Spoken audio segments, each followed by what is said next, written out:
ऐसा नहीं है कि भगवान किसी को धन नहीं देता, देता है, पर उस धन का सदुपयोग हो जाए ये सबसे बड़ी बात है।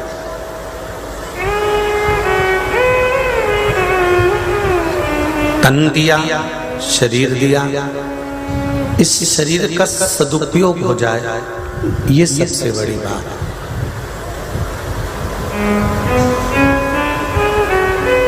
बंदर मरता है ना, उसकी चमड़ी, उसकी खाल काम में आ जाती है। हाथी मरता है तो उसकी भी खाल, उसकी भी चमड़ी काम में आ जाती है। एक पशु मरता है ना तो उसकी भी चमड़ी काम में आ जाती है। शेर मरा, चीता मरा, लोमड़ी मरी, हिरण मरा, कोई भी पशु, कोई जानवर अगर मरता है तो उसकी चमड़ी, उसका शरीर काम में आ जाता है। केवल एक मनुष्य ही ऐसा है कि मरने के बाद किसी काम का नहीं रहता, इसलिए ले जाके इसको आग लगा दी जाती है कि इसको नष्ट कर दो, ये किसी काम का नहीं। मृत्यु के बाद में ये शरीर का कोई मोल तत्व नहीं है भाई। मृत्यु के बाद में इसकी कोई कीमत नहीं।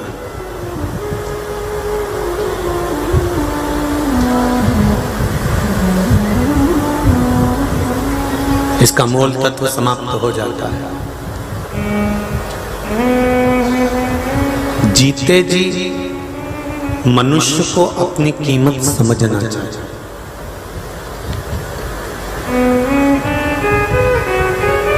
जीते जी मानव अपनी कीमत को समझे। मनुष्य अपनी कीमत को जाने। जितने भी श्रोता भाई बहन धूप में खड़े हों, जगह नहीं मिल रही हो, तो उनसे निवेदन है कि अगर आप लोग गाड़ियों में आए हैं तो गाड़ियों के दरवाजे खोलकर आप उसमें बैठकर कथा का रस तत्व ग्रहण करें, क्योंकि जितना जितना व्यवस्था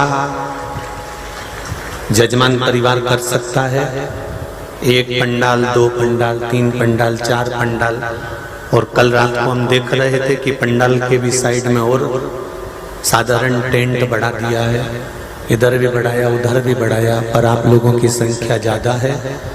पीछे भी आप लोग बहुत मात्रा में खड़े हुए हो, साइडों में भी खड़े हुए हो, तो निवेदन है कि गाड़ियों से अगर आए हो तो गाड़ियों के गेट खोलकर आप उसमें बैठकर भी कथा श्रवण कर सकते हो। और जहां जहां आपको जगह मिल जाए बैठने की, वहां आराम से बैठो। आज कथा का विराम दिवस है। मेहमान जाते जाते घर के छोरा छोरी को, मुलगा मुलगी को 50 या 100 रुपए दे जाते हैं, तो आज मेरा भोलेनाथ भी जाते जाते कुछ देकर ही चले जाए।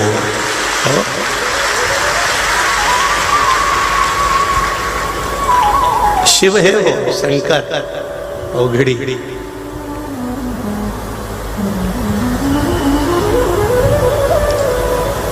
पर धन्यवाद दूंगा मैं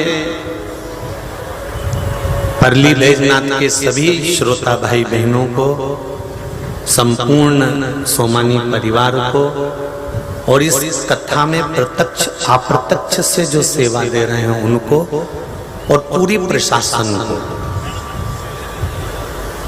संपूर्ण प्रशासन ने भी बहुत सुंदर व्यवस्था संभाल रखी है।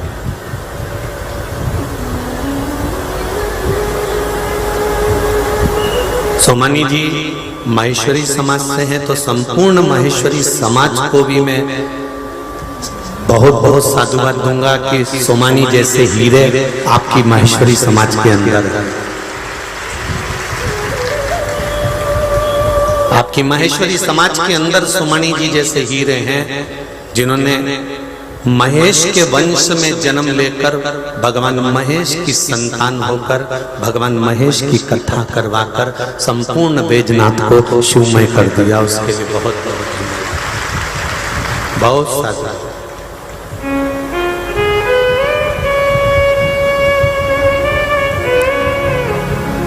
शिव कथा कर रही है।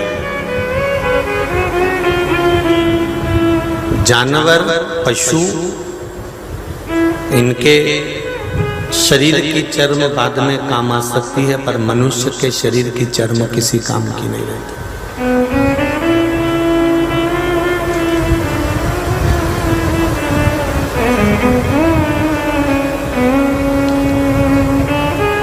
हाथी कभी फेरन लवली नहीं लगाता कि कोई क्रीम लगाता है हाथी, बोरोप्लस मोरोप्लस लगाता, फिर भी उसकी चमड़ी मरने के बाद भी जग कल्याण के काम आ रही है। शेर भी कोई पाउडर या क्रीम नहीं लगाता, फिर भी उसकी चमड़ी जनमानस के काम आ रही है। हिरण भी कोई क्रीम पाउडर नहीं लगाता, तो भी हिरण की चमड़ी जनमानस के काम आ रही है। एक जानवर पशु भी कोई क्रीम पाउडर नहीं लगाता, तो भी उसकी चमड़ी जनमानस के काम आ रही है। और अपनी कमाई का, मनुष्य की कमाई का 3 हिस्सा उसके केवल फैशन में चले जाता है, तो भी ये चमड़ी रोज पेयर्स से धोई, निलाई, क्रीम लगाई, 2 घंटा तक धागा से नुचवाई, उसके बाद भी किसी काम नहीं आई और आखिरी में जला ली। इस चमड़ी का फिर कोई मोल तत्व मिला ही नहीं।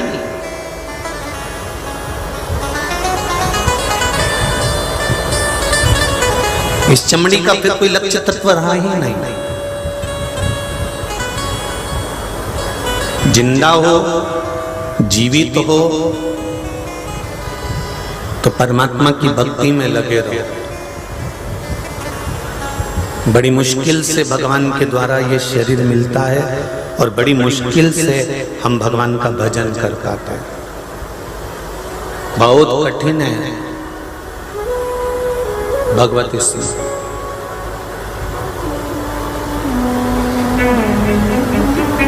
शिव पुराण कर रही है, अंधे की तरह अपने जीवन को नहीं जीना। जिसके नेत्र नहीं होता, जो आंखों से अंधा हो जाता है, कभी यहां टकरा जाता है, कभी वहां टकरा जाता है, कभी यहां चले जाता है, कभी वहां चले जाता है। जिसके नेत्र होते हैं, फिर वो कहीं टकराता नहीं है, ना इधर जाता, ना उधर जाता, ना उधर जाता। उसको जिस जगह जाना है, जिस मंजिल तक उसको पहुंचना है, उस मंजिल तक वो पहुंच जाता है, क्योंकि उसके नेत्र हैं,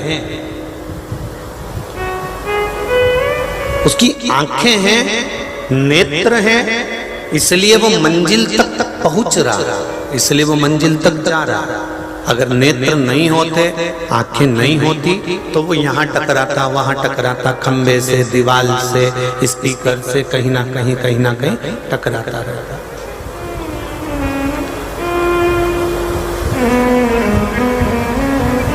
जब तक शिव महापुराण के नेत्र आपके नहीं लगे थे, जब तक शंकर के द्वारा आपके नेत्रों में प्रकाश नहीं आया था,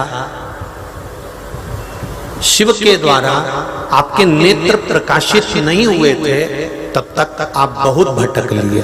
कभी यहाँ चले गए, कभी वहां चले गए, कभी यहाँ चले गए, कभी वहां चले गए।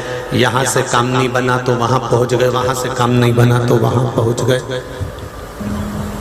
ना जाने कितनी जगह पर हमने भटक कर देख लिया। समझ लो कि हमारे नेत्र नहीं थे, हमारे नेत्र थे ही नहीं, इसलिए हम भटक रहे थे।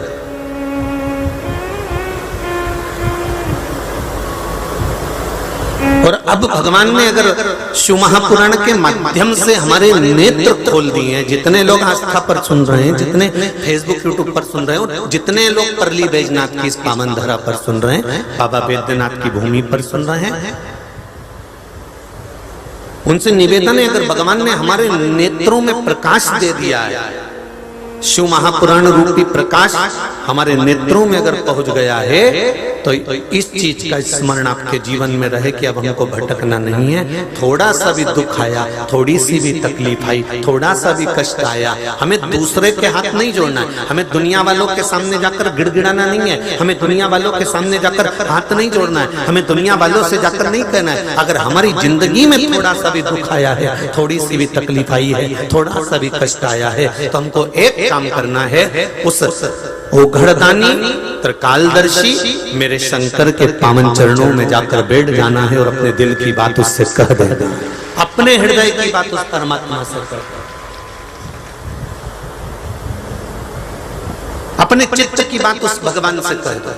और हम ये भी नहीं कहते कि तुम शिव के पास जाओ, आप तो राम के पास चले जाओ, कृष्ण के पास चले जाओ, आप दत्त के पास चले जाओ, पांडुरंगा हरि विठल के पास चले जाओ, शंकर के पास चले जाओ, तुम्हारा मन पड़े मां जगत जननी जगदम्बा दुर्गा भवानी के पास चले जाओ, पर अपने हृदय की बात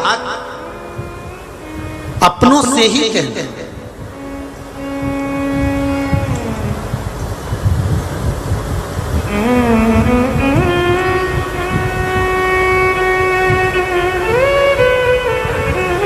सनातन धर्म के अंतर्गत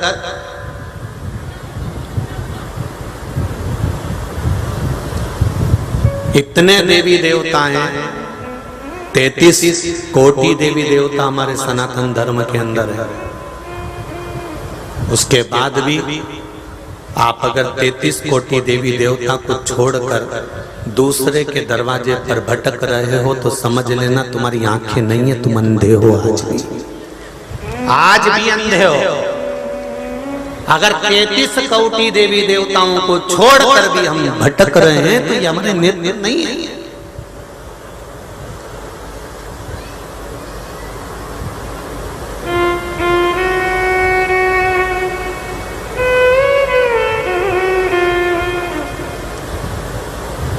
कितना सुंदर बात कही शिव महापुराण के अंतर्गत। पार्वती मैया अपने गणेश जी को समझा रही है, पार्वती मैया अपनी रिद्धि सिद्धि बहू को समझा रही है। पूरे विश्व की जितनी बहुएं कथा सुन रही हैं, सबसे निवेदन है कि ध्यान लगाकर सुनना। छोटी सी बात है, उसको उतार कर रख लेना। 70 साल की माताएं वो भी बहू है, 75 साल की माता है वो भी बहू है, 90 साल की माता है वो भी बहू है, किसी ना किसी की तो बहू हो। और जो बेटियां हैं वो भी आज नहीं तो कल तो बहू बनोगी। अपने जीवन में एक बात उतार कर रखना, माता पार्वती जी रिद्धि सिद्धि को समझा रही है। माता पार्वती अपनी बहुओं को समझा रही हैं, गणेश जी को समझा रही हैं कि जिस दिन माता पिता के शब्द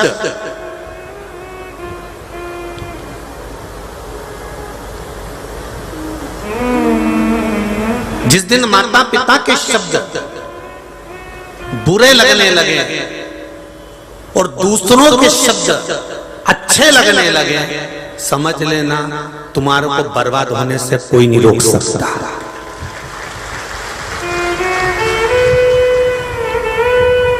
माता पिता के शब्द बुरे लगने लगे और दुनिया वालों के शब्द, जम के बोलो जरा, अच्छे लगने लगे। तुम्हारे रिश्तेदार ने कहा तुम्हें अच्छा लगा, तुम्हारे पड़ोसी ने कहा तुम्हें अच्छा लगा, तुम्हारे दूसरों ने कहा, सखी ने कहा, सहेली ने कहा, बेस्ट फ्रेंड ने कहा, तुम्हारे मित्र ने कहा, तुम्हारे रिश्तेदारों ने कहा, तुम्हारे पड़ोसियों ने कहा, तुम्हें उनकी बात अच्छी लग रही है। और सास अगर कुछ भी कहती है, ससुर कुछ भी कहता है, घर के माता पिता कुछ भी कहते हैं, समझाते हैं, और तुम चिढ़ के बात करते हो, आप शब्द कहते हो, तुम उनके बातों पर विश्वास ही नहीं करते, तुम उनकी ओर जाते ही नहीं हो। जो अपने माता पिता के शब्द जिसको बुरे लगने लगे और संसार के लोगों के शब्द जिसको अच्छे लगने लगे, समझ लेना उसको बर्बाद होने से कोई नहीं रोक सकता, उसको कोई नहीं बचा सकता। क्यों? क्योंकि दुनिया के लोग आपसे केवल कमाने की सोचेंगे, दुनिया के लोग आपसे केवल लाभ लेने की सोचेंगे, दुनिया के लोग केवल आपसे कुछ प्राप्त करने की सोचेंगे। पर माता पिता अपने बच्चों से कुछ प्राप्त नहीं करते, मरने के बाद भी वसीयत सब बच्चों को देकर चले जाते हैं। वो कभी नहीं चाहते कि आपसे कुछ लिया जाए। तो मेरा बहुओं से निवेदन है, तुम्हारी सहेली ने कह दिया किटी पार्टी में ऐसा, उसकी बात मान ली, सास कह रही थी ऐसा, नहीं मानी, बर्बादी का लक्षण चालू। रिश्तेदारों ने कह दिया ऐसा, मान लिया, और घर के माता पिता ने कहा नहीं माना, बर्बादी के लक्षण चालू। क्या लेंगे माता पिता तुमसे?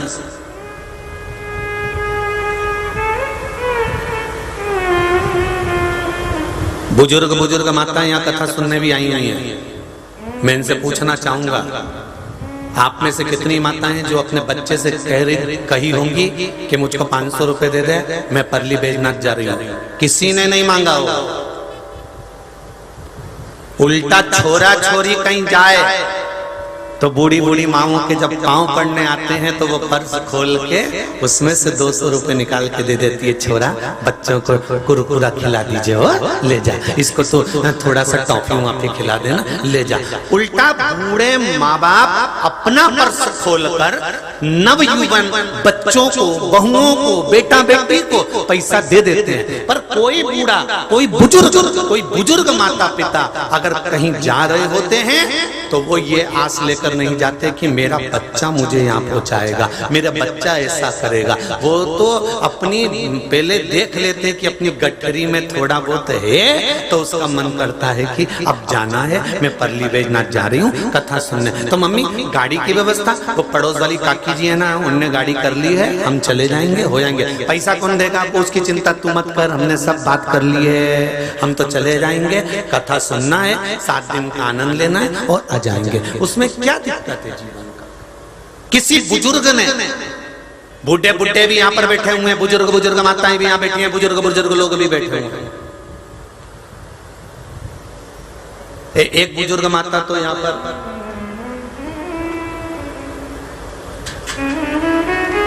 हीरा प्रभु देवाकर, उम्र 75 साल की है, बूढ़ी माता की, 7 दिन से लगातार एक जगह पर खड़े रहकर कथा सुन रही हैं। उनको मैं आमंत्रित करूंगा, माँ आइए, पधारो, आओ पधारो, उनको लेकर आओ जरा। 75 साल की आयु है, 7 दिन से एक जगह खड़े रहकर कथा सुन रही हैं। एक बार जोरदार ताली बजाओ इसी माता के लिए कि कुर्सी पर नहीं, जमीन पर बैठी ही नहीं, केवल कथा दिल लगा बैठी शंकर से शिव तत्व को जानना।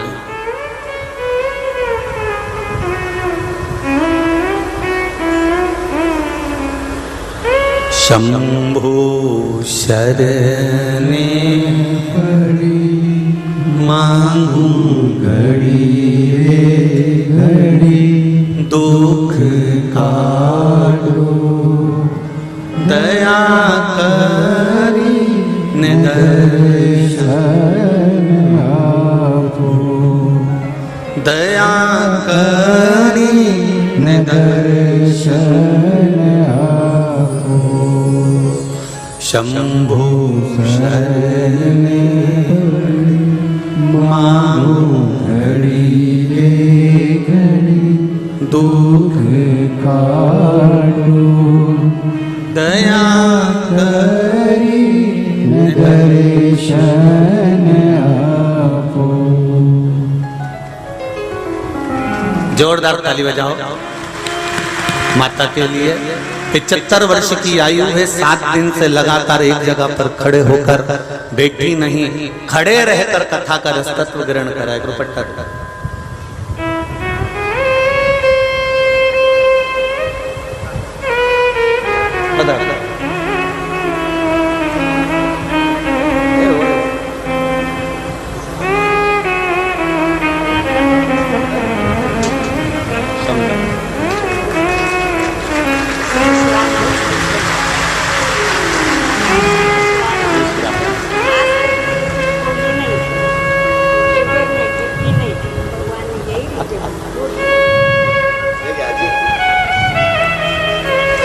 जोरदार ताली बजाएं। 75 वर्ष की आयु में भगवान शिव की भक्त एक जगह खड़े रहकर 7 दिन तक लगातार कथा श्रवण करना, ये भगवान की ही कोई भक्त कर सकता है।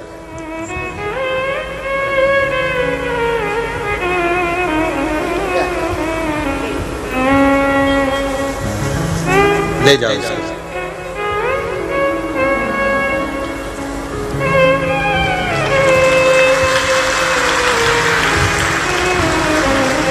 तेरा ही दिया मैंने खाया पिया है, तेरा शुक्रिया है, तेरा शुक्रिया है।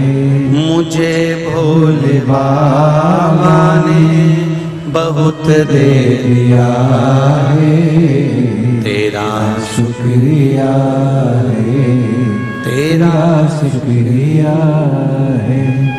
ये जायदाद दी है, औलाद दी है, ये जायदाद दी है, औलाद दी है। मुसीबत में हर वक्त इमदाद दी है, मुसीबत में हर वक्त इमदाद दी है।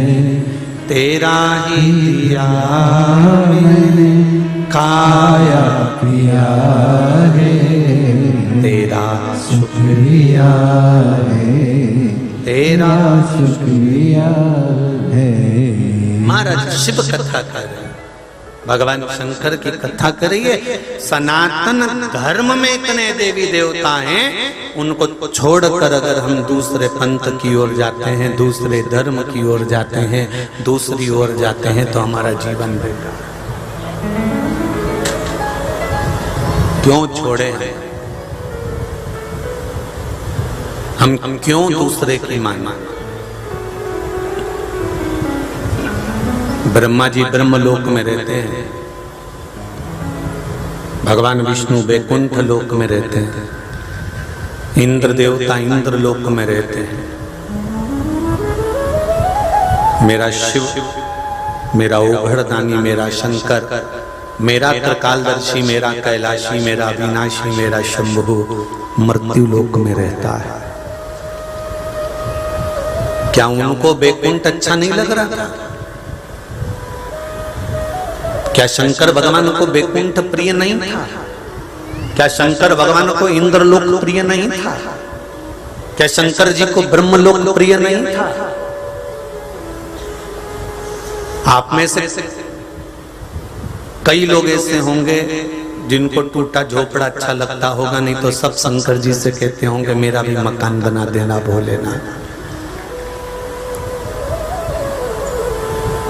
तुम शंकर जी से कह रहे हो कि शिव जी मेरा मकान बना देना भोलेनाथ, और शंकर जी ने अपना ही खुद का मकान नहीं बनाया है।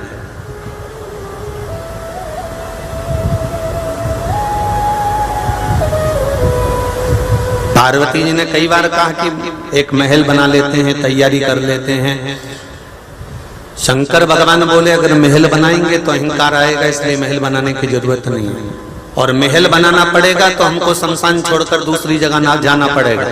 दूसरी जगह जाएंगे, महल बना के रहेंगे, प्राण छूटेंगे, बाद में इसी शमशान में लेके आएंगे। इसलिए ज्यादा किसी को परिश्रम ना हो, थकान ना हो, टेंशन ना हो, इसलिए अपन शमशान में रह रहे हैं कि यहीं की यहीं निपट लेंगे, जो होगा देखा जाएगा, कहीं जाने की जरूरत नहीं। क्यों जाएं? क्या शिव जी को मकान नहीं चाहिए था? क्या शंकर भगवान को वैकुंठ प्रिय नहीं था? क्या शंकर भगवान को ब्रह्मलोक प्रिय नहीं था? क्या शंकर भगवान को इंद्रलोक प्रिय नहीं था?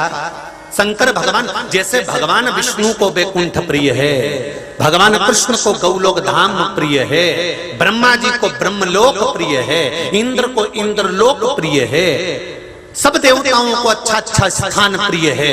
रखे गए थे, सारे स्थान सामने रखे गए थे, और सब देवताओं से कहा गया था, सबसे पहले शंकर भगवान से कहा गया था कि इतने अच्छे अच्छे लोग हैं, इतने अच्छे अच्छे स्थान हैं, आप इसमें से कोई अच्छा स्थान छांट लीजिए, इसमें से कोई स्थान आप रख लो, इसमें आप रह लेना। शंकर भगवान पहले कह देते हैं कि भगवान विष्णु से कहो कि उनको क्या चाहिए। भगवान विष्णु ने कहा मैं वैकुंठ लूंगा।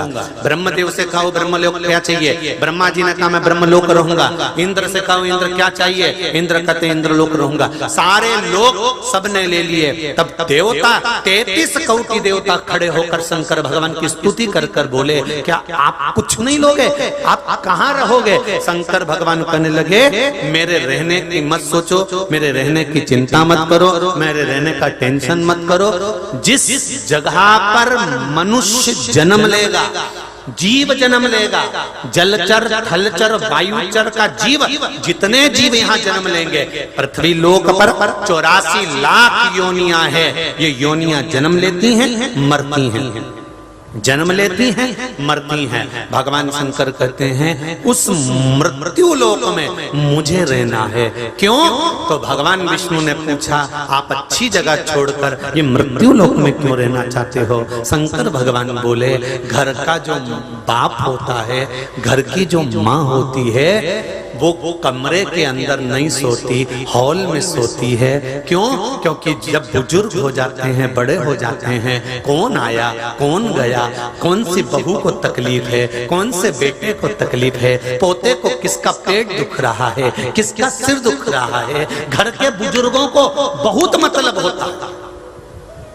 घर के बुजुर्गों को बहुत मतलब होता, मेरे पोते का क्या हुआ, पोता हॉस्पिटल में भर्ती, उसका क्या हो रहा है। तुम्हें कि कोई देवरानी जेठानी पूछे चाहे नहीं पूछे, पर घर का बुजुर्ग व्यक्ति जरूर पूछेगा उसका क्या हालचाल है, उसको क्या हो रहा है, ननंद का क्या हालचाल है, नंदोई का क्या हुआ, उनका क्या हुआ, पड़ोसी को क्या हुआ, उसको बड़ी टेंशन रहती है। तो उसी तरह जैसे घर के बुजुर्ग को घर की चिंता होती है, मेरा देव अधिदेव महादेव है, वो देवों में भी देव महादेव है, देवताओं का पिता है वो, कईयों का दादा है वो, तो वो उसको सारे पृथ्वी की सारे लोग की चिंता है कि जलचर थलचर वायुचर इन जीवों का होगा क्या, क्या होगा।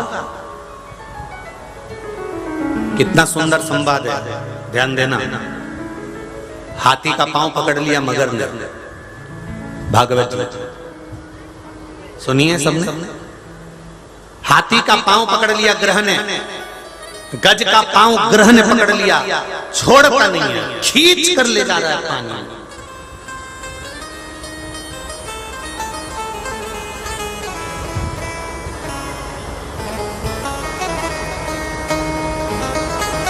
जैसे ही पानी में गया हाथी, पहुंचते से जल के अंदर गया और जाते से अभी तक हाथी ने अपना परिवार पुकारा था, अभी तक हाथी ने अपने रिश्तेदारों को पुकारा था, अभी तक हाथी ने सारे कुटुंब और कबीले वालों को बुलाया था, कोई नहीं आया। अब हाथी जल में जाते से ही भगवान को पुकारने लगा।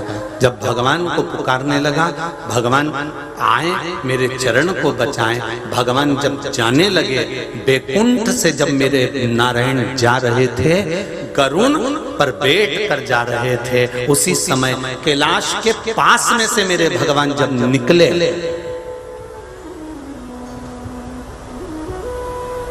कैलाश के पास में से जब मेरे भगवान निकले, तब भगवान शंकर ने देखा कि गरुड़ पर चढ़कर नारायण जा रहे हैं। शिवजी नंदी पर चढ़ गए, नारायण के पास पहुंच गए। भगवान विष्णु ने कहा, भोले बाबा शिवजी आप? हाँ, कैसे आना हुआ प्रभु? कुछ नहीं, हाथी का पांव मगर ने पकड़ रखा, बहुत तकलीफ में, बहुत तकलीफ में। भगवान विष्णु ने कहा शिवजी से, आप कैसे कह सकते हो कि हाथी को तकलीफ बहुत ज्यादा है? शंकर भगवान कहते हैं, मैं मृत्यु लोक में रहता हूं तो मुझे मालूम है कि जीव की गति क्या होती है, जीव का तकलीफ क्या होती है, जीव का कष्ट क्या होता है, जीव का दुख क्या होता है। मैं जानता हूं कि हाथी को दुख कितना हो रहा होगा, मैं जानता हूं हाथी को तकलीफ कितनी हो रही होगी। आप थोड़ा जल्दी जाइए ना नारायण, आपको बुलाया है इसलिए आपको जाना पड़ेगा, थोड़ा जल्दी जाइए ना नारायण। शंकर जी कह रहे हैं, भगवान विष्णु बोले गरुड़ पर बैठ कर जा रहा हूं, गरुड़ की स्पीड, अब एम्बेसडर, फिएट, स्कॉर्पियो, सब गाड़ियों की अलग अलग स्पीड होती है, सफारी, टवेरा, सबकी स्पीड अपनी अपनी होती है। तो मेरे गरुड़ की जो स्पीड होगी उसके हिसाब से चल रहा हूं। भगवान विष्णु ने कहा गरुड़ और तेज चल, गरुड़ और तेज चला, पूरे कांटे गाड़ी के टिका दिए, गरुड़ ने इतना तेज भगा तो भी भगवान शंकर का मन नहीं माना। शिवजी ने भगवान विष्णु से कहा कोई जरूरी है कि गाड़ी लेकर ही जाओगे? कभी कभी ड्राइवर के भरोसे ना चलकर अगर अपना कॉन्फिडेंस पक्का है कि मैं इससे तेज चला सकता हूं तो तुम चला लो ना, मैं चलाऊं? हाँ, बस शंकर भगवान ने जो व्हील पावर दिया, भगवान गरुड़ पर खड़े हो गए, गरुड़ को बिसरा दिया और मेरा नारायण तुरंत हाथी के पास पहुंच गया। गरुड़ बिसराया और हाथी के पास। इसलिए श्रीमद् भागवत में वर्णन आता है कि गरुड़ को बिसरा दिया एक गज के लिए, एक हाथी के लिए।